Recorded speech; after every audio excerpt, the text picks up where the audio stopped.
कैसे हैं आप? अल्हम्दुलिल्लाह. आप कैसे, ज़िंदगी कैसी चल रही है? बस ज़िंदगी हम सबकी ऐसे ही चल रही है जैसे चल रही है. सबसे पहले तो मैं वतन टीवी का शुक्रिया अदा करना चाहूँगी कि वो हमारी शूट पर आए और हमारा इंटरव्यू कर रहे हैं और कवरेज दे रहे हैं. सबा शेख, सबसे पहले हमारे नाजरीन को अपना तारुफ मुख्तसरन बयान कीजिएगा. जी, मेरा नाम सबा शेख है और मैं एक छोटी सी आर्टिस्ट हूँ. एक्टिंग करती हूँ, होस्टिंग करती हूँ और जहाँ मोहब्बत मिले वहाँ बहुत काम करती हूँ. ये शोबिस की दुनिया में कैसे आई? किस फनकार से मुतासिर हो के या किस एक्ट्रेस से मुतासिर हो कि आपने ये फैसला किया कि मैंने भी जाना है शोबिस की दुनिया में और मुख्तलिफ ड्रामों में काम करना है? वैसे तो माशाल्लाह से बहुत सारे फ़नकार हैं जिनको मैं पसंद करती हूँ और उनको फॉलो भी करती हूँ, लेकिन अब एक का नाम लूँगी तो फिर अच्छी बात नहीं है. बस ये है कि काफ़ी जो बड़े फ़नकार हैं उनसे मुतासिर होकर मैं इस फील्ड में आई. कौन कौन से चैनल में आपने अपने फ़न का मुजाहरा किया? हम टीवी, जियो, हमारा national channel, PTV, arts council theatre होते हैं ड्रामे, वो मतलब यही जो है मतलब जो हमारे चैनल्स हैं उन पे काफ़ी काम किया और कर भी रही हूँ. सबा शेख, आपने बहुत से ड्रामों में काम किया होगा, अपने फ़न का मुजाहरा किया होगा. इन सब में कोई ऐसा ड्रामा जिसकी वजह से आपको शोहरत मिली? जी हाँ, आन टीवी से आता था हॉस्टल. उसमें हिना दिल पजीर के साथ मेरा करैक्टर था, ज़ुबैदा का करैक्टर था और वो करैक्टर बहुत हिट हुआ था. मैं, सलीमा आफरीदी और हिना दिल पजीर साहिबा, हम लोगों ने बड़ा अच्छा वो सबने करैक्टर निभाया, लेकिन वहाँ से मुझे ज़्यादा पसराएँ मिली. जिस ड्रामे का आप जिक्र करें इसमें आपका करैक्टर क्या था? इसमें मेरा करैक्टर था जैसे हॉस्टल होता है ना, हॉस्टल की जो मैनेजमेंट होती है उसको मैं संभालती थी. मतलब मैं वहाँ की मैनेजर थी, हॉस्टल की मैनेजर थी. आते जाते सब पे नज़र रखना, काम क्या हो रहा है क्या नहीं हो रहा उसको देखना, उसको फोकस करना. तो वो बड़ा एक मज़ेदार सा मेरा करैक्टर था. लड़कियाँ 12 बजे के बाद बाहर नहीं जा सकती तो उन पर नज़र रखना कि 12 बजे के बाद कौन जा रहा है कौन आ रहा है. वो ड्रामों में पॉजिटिव कैरेक्टर भी होते हैं, नेगेटिव कैरेक्टर भी होते हैं. आपको नेगेटिव कैरेक्टर पसंद है या पॉजिटिव कैरेक्टर? मुझे नेगेटिव कैरेक्टर ज़्यादा पसंद है. क्यों, वजह? क्योंकि मुझे ऐसा लगता है कि जो मेरी शक्ल सूरत है ना, जो मेरी बॉडी है, वो मैं पॉजिटिव करूँगी ना तो वो पब्लिक इतना एंजॉय नहीं करती. मैं नेगेटिव करती हूँ, पब्लिक गालियाँ देती है, तो मुझे अच्छा लगता है कि हाँ मेरा काम सही जा रहा है. मतलब अगर आप किसी को थप्पड़ मारे तो वो आपके दिल को फिर तस्कीन होता है. तसल्ली मिलेगी कि उसने बदले में गाली दे दी, मैं कहूँगी हाँ थप्पड़ मेरा सही पड़ा है जब भी आगे से गाली आई है. वो ये नहीं कह रहा ज़रा एक और मारो, उसने कहा बस बहुत है बहुत है. इंसान पे खुशी भी आती है और गम भी आते हैं. शोबिस की दुनिया में इस फील्ड में आपने खुशियाँ ज़्यादा देखी या गम? पहली बात तो शोबिस की दुनिया में गम ही गम है. ये फील्ड जितनी आपको चमकती हुई नज़र आती है ना, ये तमाम व्यूवर्स से ये मैं बात कर रही हूँ, वैसे भी आपको पता होगा लेकिन मैं भी आपको बता रही हूँ, जितनी ये दुनिया आपको चमकती हुई नज़र आती है ना, बेसिकली इसमें उतना ही अंधेरा है. तो ये दूर से ऐसा लगता है कि हम लोग बहुत खुश होते हैं, जितने भी आर्टिस्ट हैं, जितने भी फ़नकार बिरादरी, फिर चाहे वो पश्तो फिल्म्स हों, पश्तो ड्रामाज़ हों या उर्दू फिल्म हो, उर्दू ड्रामाज़ हों या सिंधी हों या बलोची हों.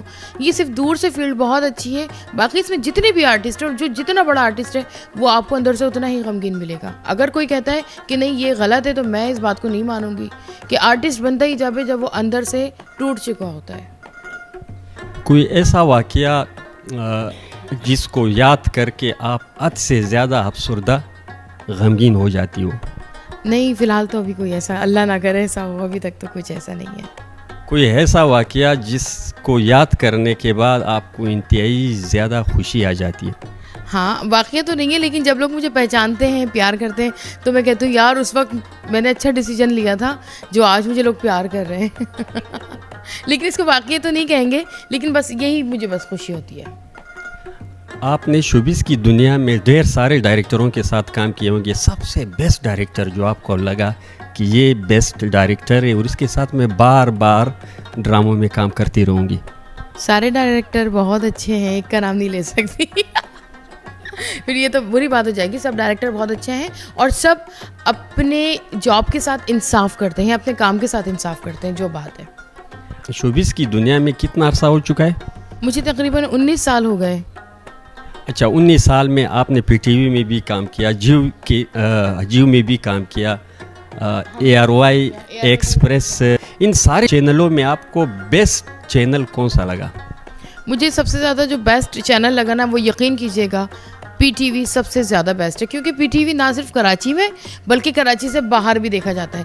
बहुत से कराची के आर्टिस्ट वो उनको सिर्फ कराची में ही पहचाना जाता है, बाहर हम किसी गांव गोठ चले जाएं वहाँ नहीं पहचाना जाता। मैं शहरों की बात नहीं कर रही, मैं गांव गोठ की बात कर रही हूँ। तो गांव गोठ में भी ऐसा होता है, जब आप PTV पर काम करते हो ना, तो बड़े शहरों में तो आपको पहचानते ही हैं, दुनिया में भी पहचानते हैं। उसके बाद ये है, जो गांव गोठ होते हैं ना, जब आप वहाँ सीन इंटीरियर सीन में जाते हो, वहाँ पे लोग आपको पहचानते हैं, तो फिर आपको पता चलता है कि आप आर्टिस्ट हैं। वरना ऐसे आर्टिस्ट कोई किसी काम का नहीं होता कि आप बड़े चैनल्स में काम कर रहे हो, आप इंटीरियर सीन जा रहे हो, आप किसी गाँव गोठ में जा रहे हो, लोग आपसे पूछ रहे हैं ये कौन है, तो वो फिर अच्छी बात नहीं है। बात तो ये है ना कि आपको छोटे शहर के लोग भी उतना ही पहचाने जितना बड़े शहर के लोग आपको पहचान रहे हैं। आपकी ज़बान पश्तो नहीं है, तो पश्तो में काम कैसा लगा? पश्तो में मुझे सबसे ज़्यादा पश्तो काम करने में मज़ा आया। क्योंकि देखें, पहली बात तो मेरी ज़बान पश्तो नहीं है, लेकिन हमारे एक दोस्त है इज़्ज़त नवाब, उन्होंने मुझे कहा था कि यार एक कैरेक्टर है बड़ा प्यारा सा, तुम आके कर जाओ। फिर वो मैं करने आई यहाँ पर, तो कैरेक्टर करते करते माशाल्लाह से आज ये मेरा 7वां ड्रामा है। अच्छा, 7वां ड्रामा है? 7वां ये मेरा ड्रामा है और ये मैं लीड रोल कर रही हूँ सब पर, और मुझे बड़ा मज़ा आ रहा है। जो बात है, मुझे पश्तो समझ नहीं आती, लेकिन सब समझा देते हैं मुझे, जो मेरे डायलॉग होते हैं वो मुझे समझा देते हैं, वो मैं बोल देती हूँ। अगर आपको मैं एक मकालमा दूँ और उस मकालमे को आपने गम के अंदाज में, खुशी के अंदाज में, मज़ा के अंदाज में बोलना है, बोल सकती हूँ? हाँ, अल्हम्दुलिल्लाह मैं कोशिश करूँगी। डायलॉग ये है कि करीब नहीं आओ वरना आपका सर फोड़ दूंगा, गम के अंदाज में। मेरे करीब मत आओ, मैं कह रही हूँ मेरे करीब मत आओ, वरना मैं तुम्हारा सर फोड़ दूंगी, मेरे करीब मत आओ।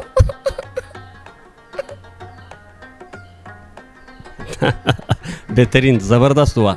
और मजाक के अंदाज में? आए मेरे करीब मत आ, वरना तेरे सर फोड़ दूंगी, पागल के क्या, निकल यहाँ से, आया बड़ा। गुस्से के अंदाज में? मैंने कहा मेरे करीब मत आओ वरना तुम्हारा सर। अल्लाह खैर करे, ऐसा ना हो मेरा सर फोड़ दे। नहीं तो बस यही तो है अदाकारी। जी हाँ। अच्छा, आखिर में वतन चैनल के नाजरीन को अगर कोई बेहतरीन ज़बरदस्त पैगाम जहन में हो? नहीं, जहन में नहीं, मैं वैसे भी सबको एक ही बात कहती हूँ, और वो मैं ये बात कहती हूँ कि अपने इर्द गिर्द के लोगों का लाजमी ख़ास ख्याल रखें।